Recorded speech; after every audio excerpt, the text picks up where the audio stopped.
ఆంధ్రప్రదేశ్లో ప్రస్తుతం డిప్యూటీ సీఎంగా ఉన్నటువంటి పవన్ కళ్యాణ్ గారు ఉమ్మడి తూర్పుగోదావరి జిల్లాలోని పిఠాపురం నియోజకవర్గం నుంచి ప్రాతినిధ్యం వహిస్తున్నారు. 2024 ఎలక్షన్స్ సందర్భంగా కూటమిగా ఏర్పడినప్పుడు అప్పుడు అక్కడి నుంచి తెలుగుదేశం తరఫున నాయకత్వం వహిస్తున్నటువంటి వర్మ గారు పవన్ కళ్యాణ్ కోసం ఆ సీటును త్యాగం చేయడం జరిగింది.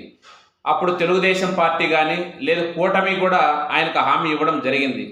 మన ప్రభుత్వం అధికారంలోకి వచ్చిన వెంటనే ఆయనకు ఎమ్మెల్సీ ఇస్తామని హామీ ఇచ్చారు కూడా. ఇదైతే పక్కా. అయితే ఆ కూటమి ప్రభుత్వం ఏర్పడిన తర్వాత జరిగినటువంటి అనేక పరిణామాలు మన అందరం కూడా చూసినాం.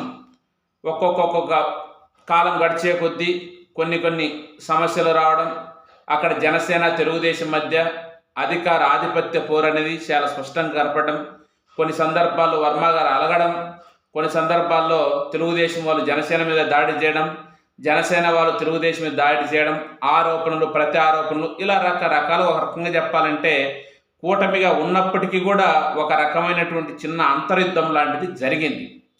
సరే, ఇవన్నీ జరుగుతున్నా కూడా పవన్ కళ్యాణ్ గారు కొంతవరకు అక్కడ తనకు సహకరించిన ఉద్దేశంతో తను కూడా చూడనట్లుగా వ్యవహరిస్తూ రావడం జరిగింది. తెలుగుదేశం పార్టీ కూడా తను పన్నటువంటి ముందు పార్టీ కోసం చేసినటువంటి ఇది కానీ లేదా అతను చేసిన త్యాగం ఫలితంగా వాళ్ళు కూడా ఆయనకు కొంతవరకు సపోర్టుగా ఉంటూ, సరే అంతర్గత కలహాలు ఉన్నప్పటికీ కూటమిగా ఉంటున్నాం కాబట్టి వాటన్నింటి చాలా వరకు లోపల బయటికి రాకుండా ఎన్ని సమస్యలు ఉన్నా రాజకీయంగా ఇబ్బంది కలగకూడదు ఉద్దేశంతో వాటిని సరిదిద్దుతూ వచ్చిండ్రు. అయినప్పటికీ వర్మ గారు కొన్ని విషయాల్లో కాంప్రమైజ్ కాకుండా తన సొంత ఎజెండాతో తనకు ఒక కార్యకర్తలు ఒక ఇది ఉండాలని, ఒక రకంగా చెప్పిన నియోజకవర్గంలో తన నాయకత్వం ముందుకు కొనసాగాలని, తన సొంత కేడర్ ఉండాలని, ఆ విధంగా ఆయన ఒక రకంగా చెప్పాలంటే పార్టీ కంటే కూడా సొంతంగా అక్కడ గుర్తింపు పొందేందుకు ఆయన ప్రయత్నాలు కొనసాగుతూనే ఉన్నాడు. ఇది జరుగుతున్న ఒక సందర్భంలో రాష్ట్రంలో 5 ఎమ్మెల్సీ స్థానాలకు నోటిఫికేషన్ రావడం జరిగింది. ఈ 5 ఎమ్మెల్సీ స్థానాలు కూడా ఎమ్మెల్యేల ద్వారా ఎన్నుకోబడేటువంటి ఎమ్మెల్సీలు. ఇందులో భాగంగా తెలుగుదేశం 3 అభ్యర్థులను ప్రకటించింది, జనసేన 1 అభ్యర్థిని ప్రకటించింది, బీజేపీ వచ్చేసి 1 అభ్యర్థిని ప్రకటించింది.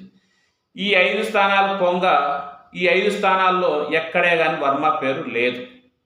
అంటే ఎలక్షన్స్కి ముందు వర్మకి ఇస్తున్నటువంటి హామీ అనేది అమలయ్యే అవకాశం ఏమాత్రం కూడా లేదు. దీని వెనకల్లా చాలా రకరకాల రాజకీయ కారణాలు ఉన్నాయి.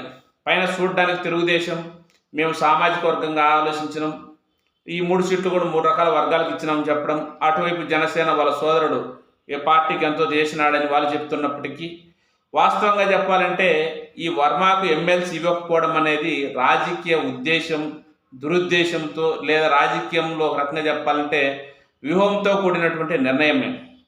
ఎందుకంటే ఇక్కడ జనసేనకు ఒక రకంగా చెప్పాలంటే వర్మతో తలనొప్పే ఉంది, అదేవిధంగా తెలుగుదేశానికి కూడా వర్మతో తలనొప్పే ఉంది. ఎందుకంటే రాష్ట్రంలో కూటమికి ఏర్పడడానికి ఒక రకంగా చెప్పాలంటే పవన్ కళ్యాణ్ గారు రాజకీయంగా చాలా విధంగా తగ్గి కూడా కూటమి గెలుపుకు తెలుగుదేశం వ్యక్తి సీఎం కావడానికి సహకరించిండు.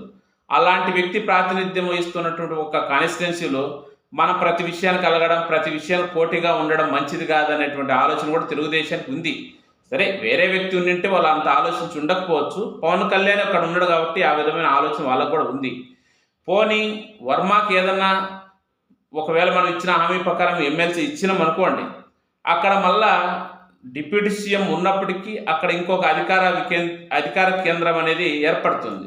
అంటే తన క్యాడరు, తమ పార్టీ, తమకు సంబంధించిన పనులన్నీ వర్మ ద్వారానే జరుగుతాయి. అది కూడా మళ్ళీ రాజకీయం కొంత ఇబ్బందే. వీటన్నింటికి చెక్ పెట్టాలంటే అక్కడ పిఠాపురం నుంచి వర్మ అనేటువంటి వ్యక్తి ఇంకా రాజకీయాలు క్రియాశీలకంగా ఉండకూడదు.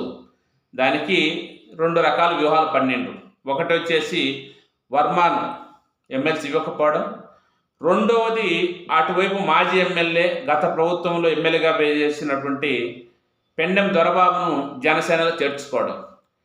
జనరల్గా అక్కడ పిఠాపురంలో పవన్ కళ్యాణ్ గారు అక్కడి నుంచి ప్రాతినిధ్యం వహిస్తున్న నియోజకవర్గ స్థాయి వ్యక్తి కానీ లేదు ఇంతకుముందు ఎమ్మెల్యేగా పనిచేసిన వ్యక్తి కానీ నియోజకవర్గం మీద అవగాహన ఉన్నటువంటి వ్యక్తి జనసేనలో ఎవరు లేరు. అది కూడా తెలుగుదేశానికి అందుకు ఒక జనసేనకు ఒక రకంగా చెప్పాలంటే రాజకీయంగా కొంత ఇబ్బంది ఉండేది. కారణం ఏంటంటే ఒక పవన్ కళ్యాణ్ గారు గెలిచినా ఆయనకు రాజకీయం మొత్తంగా అక్కడ ఎలా ఉంటుందో అవగాహన ఉండదు. ఇప్పుడు దొరభావం తీసుకోవడం వల్ల వాళ్ళ పార్టీ మొత్తం ఇన్ఛార్జ్ అంతా తనకిచ్చే అవకాశం ఉంటుంది. ఇక మీదట వర్మ మీద ఆధారపడకుండా వాళ్ళు కూడా వాళ్ళ రాజకీయాన్ని వాళ్ళు ముందుకు తీసుకుపోయే అవకాశం ఉంటుంది. ఇది వ్యూహాత్మకంగా వేసినటువంటి ఒక అడుగే.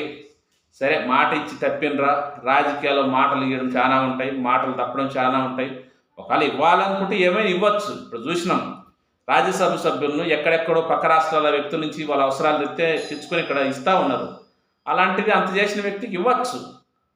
కాకపోతే ఏంటంటే అక్కడ ఆ కాన్స్టిట్యున్సీలో ఇంకా తెలుగుదేశం అనేది అవసరం లేదు.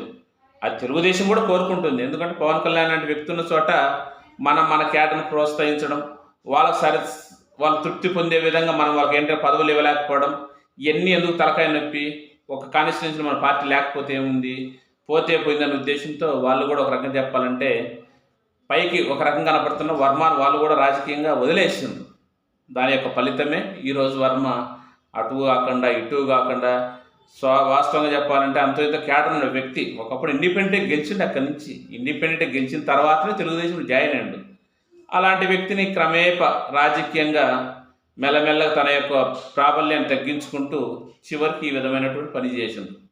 సరే, అది వాళ్ళ వ్యక్తిగతమైనప్పటికీ రాజకీయాల లోపల ఉండే లోగుట్టులు ఎవరికో అంటారు చూడు, ఎవరైతే దెబ్బతింటారో వాళ్ళకే తెలుస్తుంది, ఎవరైతే దెబ్బతీసింటారో వాళ్ళకే తెలుస్తుంది. పక్కన వాళ్ళకి పెద్దగా తెలిసే అవకాశం ఉంటుంది. చూద్దాం, రాజకీయాలు అంటే అంతే కదా మరి.